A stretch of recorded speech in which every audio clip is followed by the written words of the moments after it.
Blake Baker goes into detail on Harold Perkins' role in 2025. You got to hear this. It's Locked on LSU. Let's go.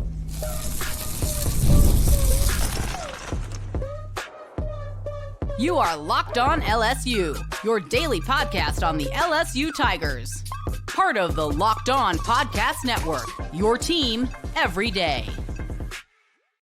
Okay, let's get it. It is Locked on LSU, your team every day. I'm your host, Matt Moscona. Thanks so much for making us your first listen. We are free, available wherever you get podcasts, of course, on YouTube as well. So please subscribe. As always, one of the fastest ways to help us grow is by leaving your comments below. So thank you so much for that. Today's episode is also brought to you by FanDuel. Right now, new customers can get $200 in bonus bets when your first $5 bet wins. The LSU women's basketball team's season, comes to an end. We'll let you hear from Kim Mulkey, but we got a lot of LSU football to talk about. Now, the Tigers this week are off of spring. Remember, Brian Kelly last week sort of explained how they're going to manage the remainder of spring. From the time spring opens, you got 34 days to get your 15 practices in. So Kelly decided to take a couple of practices and move them to the week after the spring game, spring scrimmage, whatever you want to call it now, so we can have those extra days, those extra 5 days with the team after the spring scrimmage. So quiet week, the team will just be working out and going to class here this week. So no practice this week for LSU, but Blake Baker did meet with reporters. And in the 20 minutes or so that he chatted with the media, there's a lot of interesting things. And Blake Baker is looking more and more polished, and a guy that you could tell is going to be a head coach sooner than later. I mean, obviously, none of us want to see him leave Baton Rouge because I think he's going to be fantastic this year and will continue to be fantastic for as long as he's LSU's defensive coordinator. But he's clearly on an upward trajectory, as is Joe Sloan. But one of the things that stood out to me, maybe more than anything, was naturally Blake Baker talking about Harold Perkins and the decision that Brian Kelly, when the last time we spoke to BK, talked about Harold Perkins going to the Star, and that was something that Harold wanted to do. Well, Blake Baker kind of dug in a little bit deeper when he was asked about Harold moving to the Star and why they wanted to do that. Now, remember, the Star linebacker position is kind of a hybrid. If you're not familiar, you hear us say Star. You have your prototypical linebackers, which are off the ball, your inside linebackers, and then you have what LSU used to run with this nickel Sam, sort of a strong side linebacker that was kind of a hybrid nickel. That's kind of what the Star is. But as Brian Kelly's described it well, you could either have someone in that role that's got really good coverage skills, or you could have someone that's a really good tackler. Well, with Harold Perkins, you kind of have both. And Blake Baker explained why they're moving Harold Perkins to the Star. I just think the Star is so versatile. And quite frankly, we sat down at the end of the year and I said, where are you most comfortable? And he said the Star. And so he's got that capability to still allow us to be flexible, from a coverage standpoint.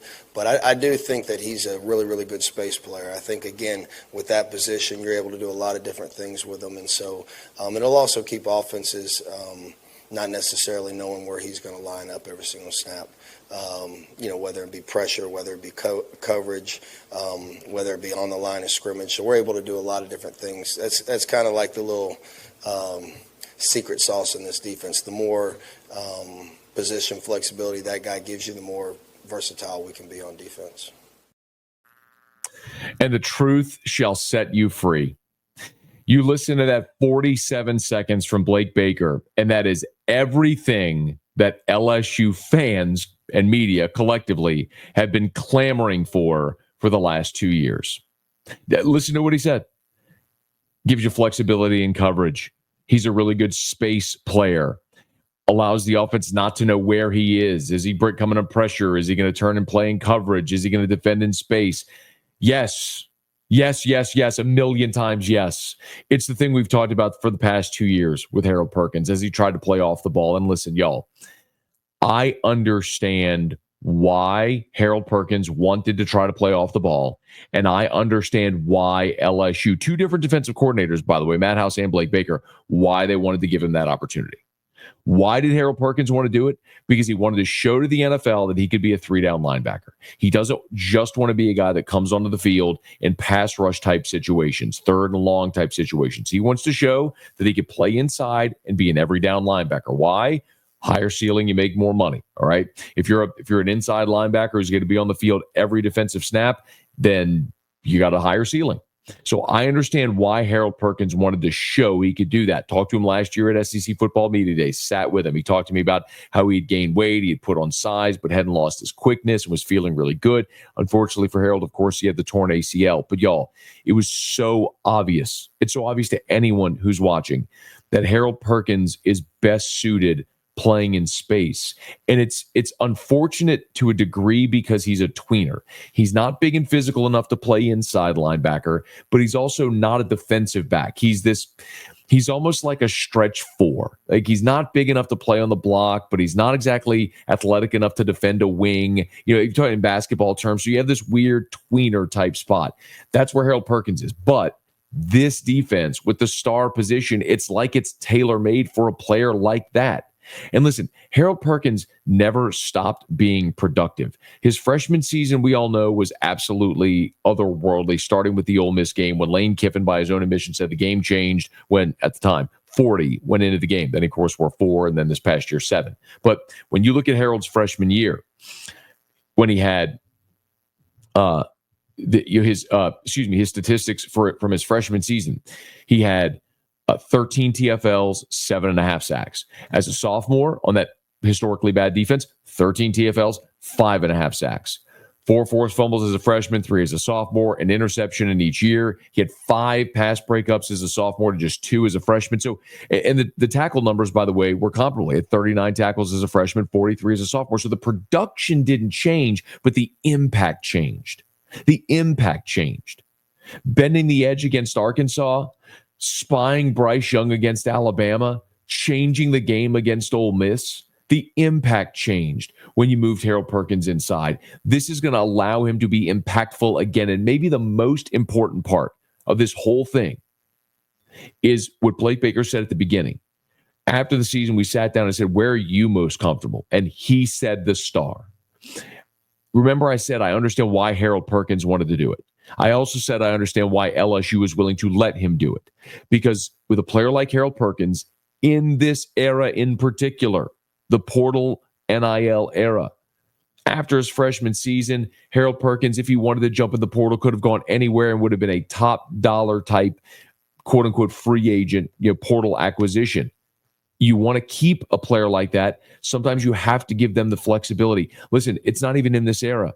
I'll give you an example from another era. When Les Miles recruited Russell Shepard out of the Houston area, they gave Russell Shepard assurances that they'd give him the opportunity to play quarterback at LSU. And when you think about what LSU's offense was in that era, pro style, under center, 3-yard in a cloud of dust, I mean, that didn't fit Russell Shepard's skill set. Now, he gone to Oregon and played for Chip Kelly in that blur offense. Maybe he's an All-American in that offense. But Russell Shepard was never going to be able to play quarterback at LSU. But you want to get the number 1 athlete in the country, and he wants to give it a shot at quarterback, then you give him the opportunity. And in those days, you saw a lot of guys redshirt anyway. But the point is, you were willing to let a player like that have the opportunity to do what they felt like they could do best or wanted to try to do. And so you gave Harold Perkins that same rope. It wasn't what was best for the team, but it was something that was going to, you still get this great player on the team, and it gave Harold Perkins an opportunity to see what he can be. Now, 3 years in college, coming off the torn ACL, spending the last 2 years trying to play off the ball with limited results. Now he's looking, going, you know what? Pretty self-aware. You know what I do well? I run in space like a friggin' cheetah. You put me on the edge and you're trying to get to the edge, I'm going to hunt you down. You want me to come on a delayed blitz and go after Bryce Young or whoever it may be? That's where Harold Perkins can thrive. Oh, by the way, you want me to turn and run and cover?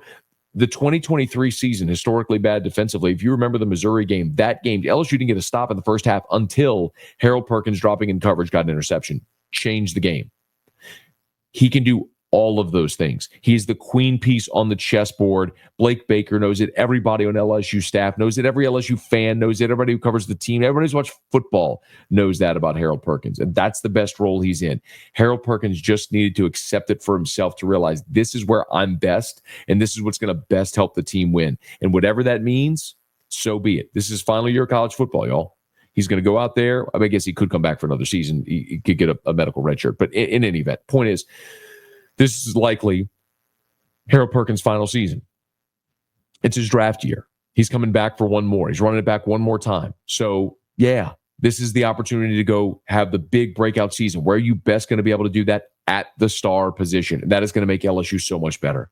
In the last part of it, what Blake Baker said, offenses are going to break the huddle, and they're not going to know where he's coming from. The last 2 years, every time an offense broke the huddle, the first thing they did, where's 4? Where's 7? Where's Harold Perkins?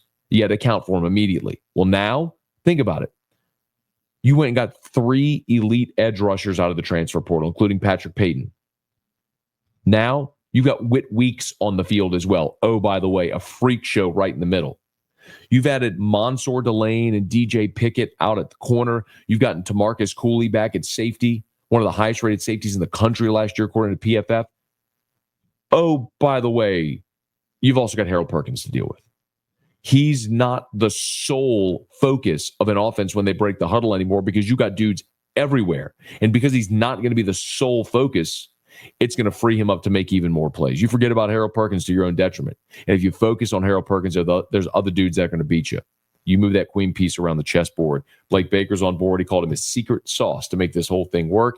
And you better believe if Harold Perkins is on board with it as well, that's all to LSU's benefit in 2025. You better be excited about this defense because they finally have enough talent, depth, and experience to make this thing look like it should look at a place like LSU. The other thing they've added is Kyle Williams, and Blake Baker had an interesting comment there as well. We'll get to that next. Locked on LSU, your team every day.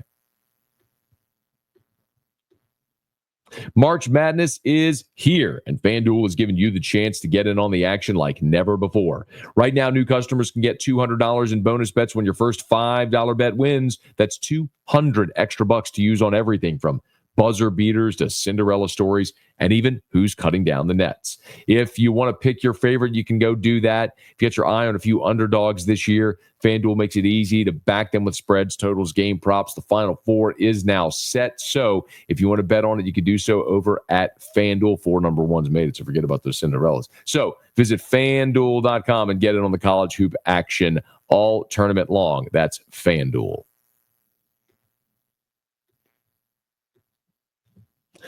So Blake Baker talked about Harold Perkins. He was also asked about Kyle Williams. As we well know, Kyle Williams is coming into the LSU staff after Bo Davis's untimely departure for the New Orleans Saints.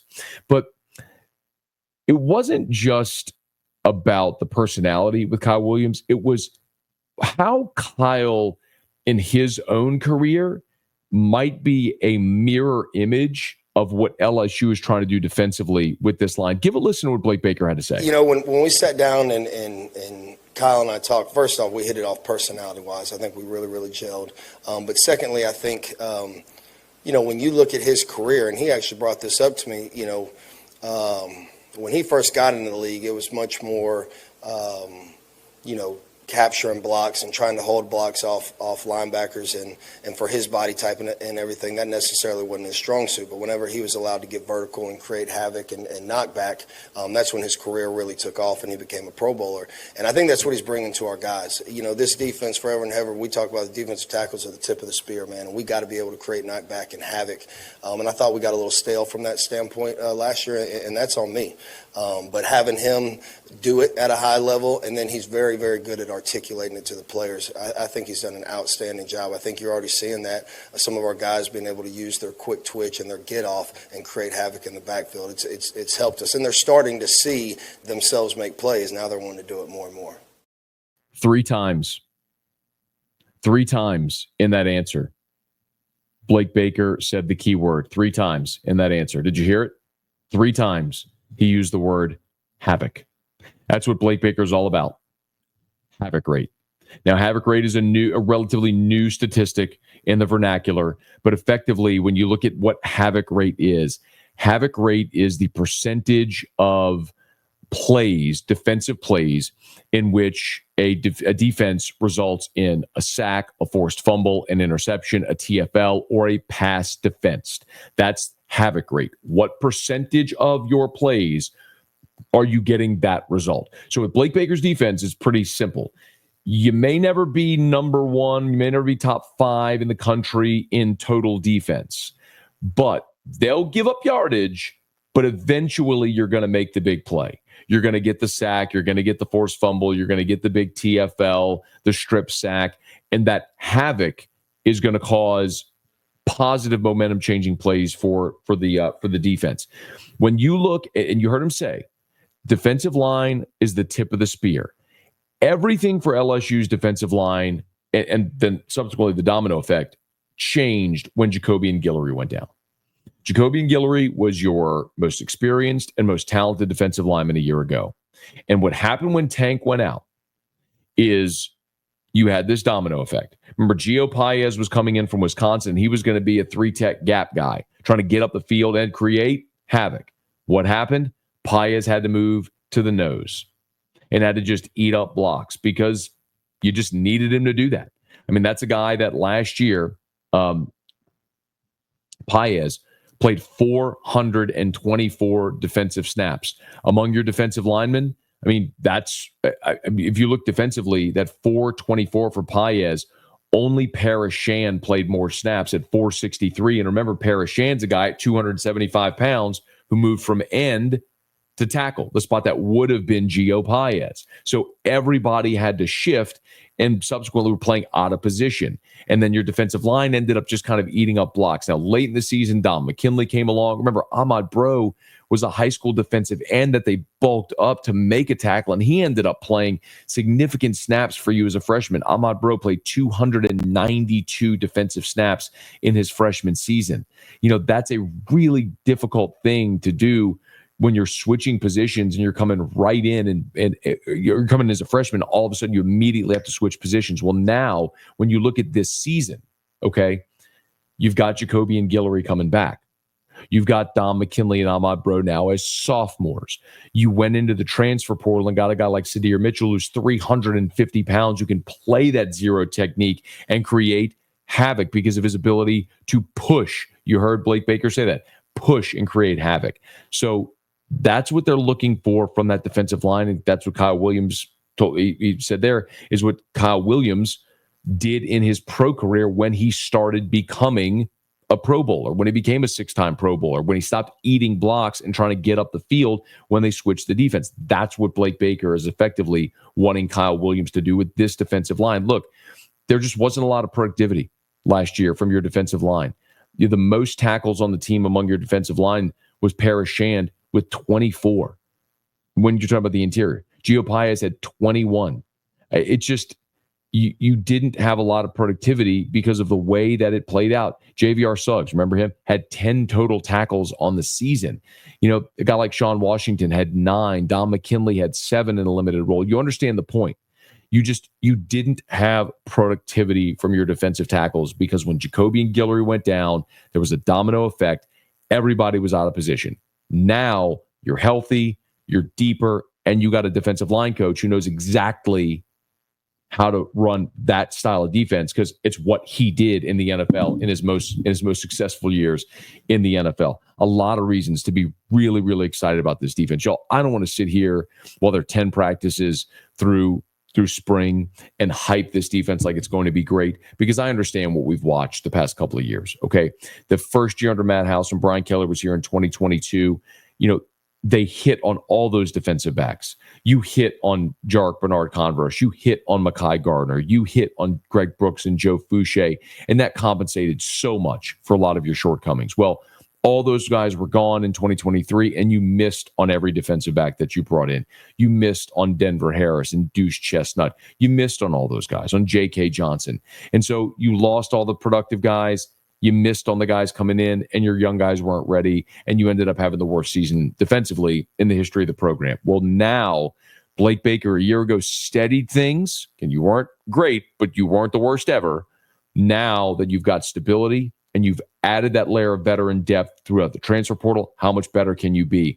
Again, if this is a top 50 defense in the country, with the way this offense should score points, that's plenty good enough for this team to get into the college football playoff and hopefully make a run toward a championship. I'm sold because I've been fortunate enough to go see it with my own two eyes. I've been able to go to practice and look at some of these guys they brought in via the portal. And you can just look at this team and it passes the eye test. You have young men out there, these 22, 23-year-olds that have played 40, 50 college games that have size and experience and athleticism. It checks every box you want. Do you believe Blake Baker is a competent enough defensive coordinator to put those guys in the right position on the field in the right time to make plays? Because they have all the ability you want. It's been a while. It's been a long time coming for this LSU defense, especially for a program that became synonymous with great defensive players and pumping first-round picks into the draft. It's been a half decade really of wandering through this wilderness of trying to find yourself as a competent defense again, really since the COVID year. Well, this should feel more like what we expect with an LSU defense. Harold Perkins, Kyle Williams, Blake Baker, integral parts of that, no doubt. Okay, it is Locked on LSU, your team every day. Let me knock out our final break. We'll come back. The LSU women's basketball season came to an end, and Kim Mulkey threw her flowers toward Flau'jae Johnson. We'll let you hear that next. It's Locked on LSU, your team every day.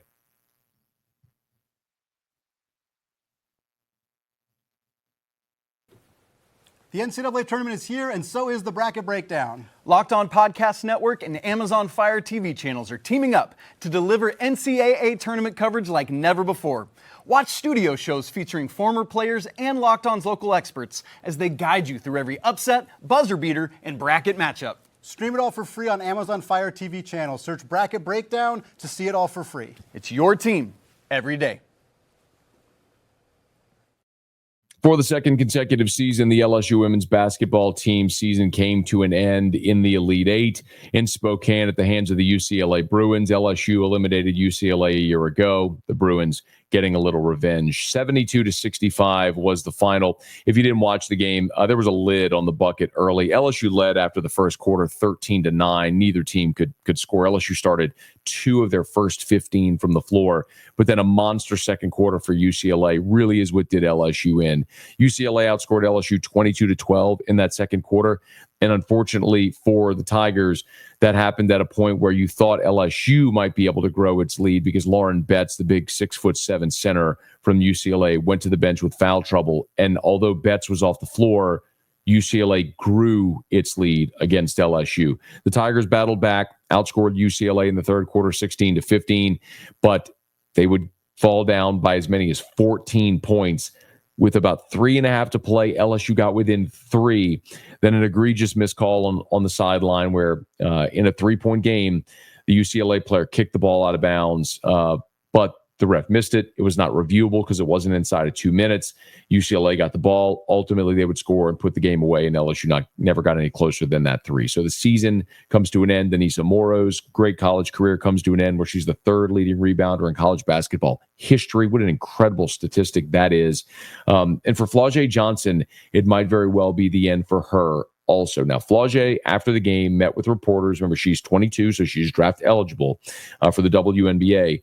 And she said to an ESPN reporter on postgame that she's not quite sure what she's going to do yet. She hasn't made that determination if she's going to go to the WNBA or return to LSU for another season. The WNBA draft is on April the 14th, by the way. So you're just about 3 weeks away from the WNBA draft. So something worth filing away with that deadline. Flau'jae said she'd take a few days, talk it over with her coaches and her family, make a decision what she's going to do. But if it is the end for Flau'jae at LSU, Kim Mulkey said it succinctly, the impact she's had on the program. I remember when I took the LSU job, Flau'jae Johnson was the first McDonald's All-American that I signed at LSU. I had not coached and won anything at LSU, and she came to LSU. And so she jump-started our program, really. And then the portal helped us. We brought in, Angel and lots of other players. But Flau'jae was a high school All-American, and we got her. And so I'm forever indebted to Flau'jae Johnson. I think she told you the game was lost in the second quarter. That's where the game was lost. We didn't capitalize on bets being off the floor. And she feels like she was a big part of that, not having played up to what her standards are for herself in the second quarter. In the third and fourth quarter, I think she really, really tried. That's what all Americans do. They just try to figure out some way to impact the game, and she did. She did. Flau'jae ended up with 24 second-half points. She scored 28 in what might very well be her final LSU game, 28 points, 4 boards, 4 assists in her 37 minutes. And when you look at Flau'jae's career, if this is it, 11 points as a freshman in the championship season, 15 points per game as a sophomore, and then 18 points per game this year as a junior. I know sometimes we think in terms of the men's sports, where of course you're going to go to the next level when you're draft eligible because you can go make money there. And it's been a widely discussed issue that in the WNBA in particular, where Angel Reese has talked about potentially going on strike and holding out because the pay isn't what they'd like. The bottom line is the WNBA isn't a cash-rich league. It's a mature league. It's been around for a quarter century now. But again, it's just not a league that has giant TV deals or ticket prices or corporate sponsorships that allow the contract values to get high like in men's sports. So that's not going to change. All that to say, in the NIL era, I'll tell you the same thing today about Flau'jae that I said a year ago about Caitlin Clark. And of course, everyone's going to make their own individual decision. But Caitlin Clark has more value at Iowa than she does playing for the Indiana Fever. Because women's college basketball is more widely viewed and distributed than the WNBA. Like, that's a fact. These conferences have television deals, and every game that, say, LSU will play next year is going to be broadcast on one of the ESPN networks or streaming on ESPN Plus. And when you have the star power of Kim Mulkey and Flau'jae, et cetera, it puts you in even more of a spotlight, and you're going to be able to make an NCAA tournament run that people watch. That doesn't exist in the WNBA on a night-in, night-out basis. So all that to say, while yes, you have to go to school and class, whereas if you are a professional, you're only focusing on basketball. So that is the benefit. But for Flau'jae, someone like that, who has that type of star power with her brand awareness, she's probably more valuable in college than she is in the WNBA because she's going to be more front and center because the women's college game is more widely distributed and watched than the WNBA. Caitlin Clark notwithstanding. People watch the Indiana Fever for Caitlin Clark. People don't watch the rest of the WNBA. That's not a knock on the league. It's just a fact. It's been that way for a quarter century. So we'll see what Flau'jae elects to do. If she wants to be done with school, she could certainly be done with school and go focus on her music and playing basketball and do that full time. And she'll still get endorsement deals. And she still has a huge brand because of her social media following and the talented young person that she is. It is also worth noting that she's dating Chris Hilton.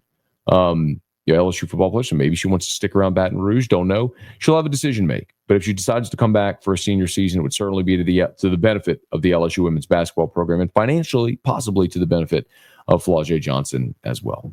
Okay, that'll do it for us here on today's episode of Locked on LSU. Hey, do me a favor, if you're on podcast, please subscribe on your favorite podcast app, rate us, leave a review. If you're on YouTube, please smash that like button, subscribe to the channel, hit the bell so you're notified whenever we post a new video. Remember, thanks for making us your first listen. Now for your second listen, go check out Locked on College Basketball. You can be the most informed college basketball fan throughout the madness. Find Locked on College Basketball on YouTube or wherever you listen to podcasts. And be sure to let a friend know that if they love the Tigers, we got you here every single day for Locked on LSU, your team every day.